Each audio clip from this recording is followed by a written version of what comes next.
Исәнлек телим сезгә, кадерле дуслар. Аллаһыда мин шын бәхет таптым. Сезне дә Раббы үзе ачкан мәңгелек тормыш һәм шын бәхет юлына басарга өндәп, рухи тәҗрибәм, үгет нәсихәтләрем белән бүлешүемне дәвам итәргә телим.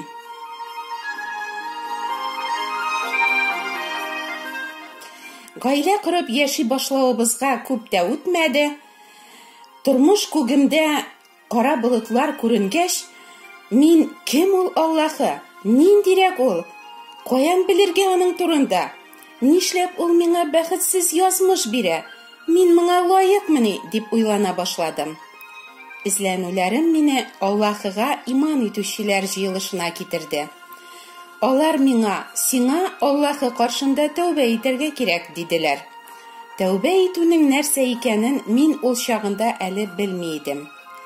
Изге язмадан, гөнаһларыгыз кичерелсен өчен тәүбә итегез һәм Аллаһыга таба борылыгыз дигән юлларны укыдым мин. Димәк, гөнаһлар кичерелсен өчен тәүбә итү иман юлындагы иң беренче һәм иң мөһим адым. Үземә яки якыннарыма ниндидер куркыныч хәлнең булмавын теләгәндә, мин әлбәттә тәүбә дигән сүзләрне кабатлый идем.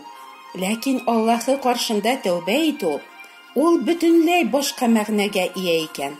Тәүбә, әстәгъфирулла тәүбә дигән сүзләрне көненә миллион тапкыр кабатласаң да, бу бөтенләй дә тәүбә итүне аңлатмый икән. Чөнки тәүбә итү, ул тәүбә дигән сүзләрне кабатлау түгел, Аллаһыга ихлас борылуны һәм фикерләү рәвешен Аллаһы таләп иткәнчә үзгәрү икәнен миңа изге язмадагы Аллаһының сүзләре аңлатты. Тәүбә итү турында изге язмадан мин менә тагын нәрсәләр белдем. Тәүбә итү, гөнаһларыңны тану, алардан чыгу һәм аңлы рәвештә башка аларны эшләмәү. Тәүбә итү, гөнаһларың өчен оялу, үкенү, җаның әрнү. Тәүбә итү, үзеңчә яшәүдән баш тартып, Аллаһы кушканча яшәргә карар кылу. Мин шунда ук бу сүзләр белән ризалаштым һәм Аллаһы кушканча яшәргә карар кылдым. Аллаһы кушканча ничек яшәргә кирәклеге турында тизрәк һәм күбрәк беләсем килеп, изге язмаларны җентекләп укып аңларга, сеңдерергә тырыштым. Кемдер рәсем ясый. Рәсемне ясаган рәссам аның хуҗасы. Кемдер компьютер иҗат иткән, ул аның хуҗасы. Безне Алла иҗат итеп дөньяга тудырган. Аллаһы безне барлыкка китерүче дә, тудыручы да рухи атабыз. Ул безгә тән дә, сулыш та, язмыш та һәм тормышыбыз өчен кирәкле һәммә нәрсәне дә бирүче. Ул безнең дә, тормышыбызның да хуҗасы. Әлбәттә, без гомеребез буена мин үземә үзем хуҗа, ничек телим шулай яшим дигән ялган белән яшәдек. Әйе, шушы ялган безне күктәге хуҗа Раббыбызны санга сукмыйча, гөнаһлар кылуыбыз, тыңламавыбыз белән аны рәнҗетеп яшәргә этәрде дә инде.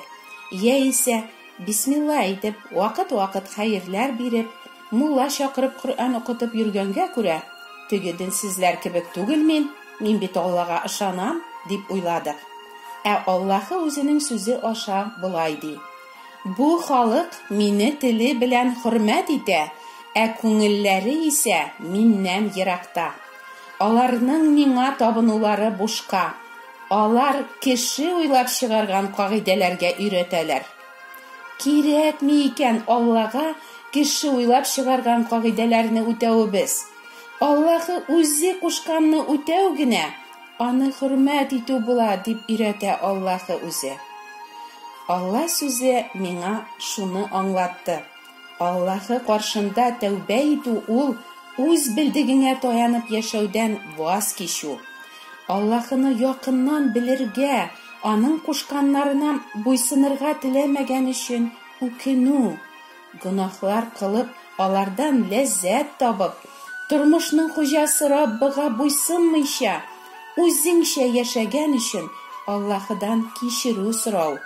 Үзеңнең гөнаһлы юлларыңнан борылып, Аллаһы кушканча яшәргә карар кылу һәм үзеңне Раббыга тулысынча багышлау икән.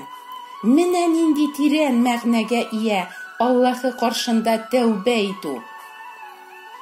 Мин шул хәтле гөнаһлы кеше түгелмен инде, шулай булгач нигә кирәк миңа тәүбә итү диярләр кайберәүләр. Беренчедән, бар кешеләр дә гөнаһлы. Гөнаһлы гына да түгел, без гөнаһка батканбыз. Ана карыныннан ук Адәм белән Хавадан күчкән гөнаһ аркасында без гөнаһлы булып ук туганбыз һәм һәрберебез көн саен гөнаһ эшләп яшибез. Бәлки син, мин бер кайчан да ялган әйтмәдем, бер генә кешене дә рәнҗетмәдем, бер генә мәртәбәдә ачуым килмәде, бер генә тапкырда үпкәләмәдем, бер генә начар уйда башымнан узмады дип расларга тырышырсың. Ул чакта син ялганчы ди Алла сүзе. Әгәр син үзеңнең ялганыңда һәм гөнаһларыңда каласың икән, нинди генә байлык, муллык эчендә яшәсәң дә, җаныңа тынычлык, тормышыңнан канәгатьлек һәм бәхет табармын дип үзеңне үзең алдама, дустым. Мәңгелектә дә гөнаһлары кичерелмәгән кешене бер кайчан да бетми торган җан газаплары гына көтәчәген Алла сүзе кат-кат кисәтә. Кайберәүләр тәүбә итәләр, ләкин элеккечә яши бирәләр, гөнаһларын калдырмыйлар. Мондый кешенең гөнаһлары кичерелми, чөнки ул гөнаһларыннан баш тартмаган, аның тәүбәсе ялган.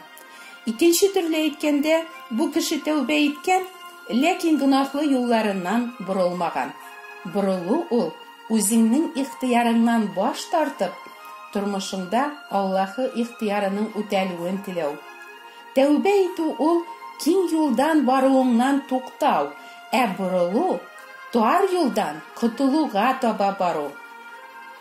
Тәүбә иткән кеше үзенең тәүбәсе ярдәмендә үзенә оҗмахта инде урын алуга ирешә дип әйтергә буламы? Юк. Тәүбә итү генә әле кешенең йөрәген гөнаһлардан чистартмый.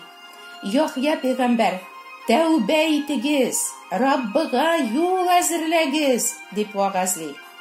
Димәк, тәүбә итеп, аңлы рәвештә гөнаһлар кылмаска карар кабул итү, ул Раббыга юл әзерләү.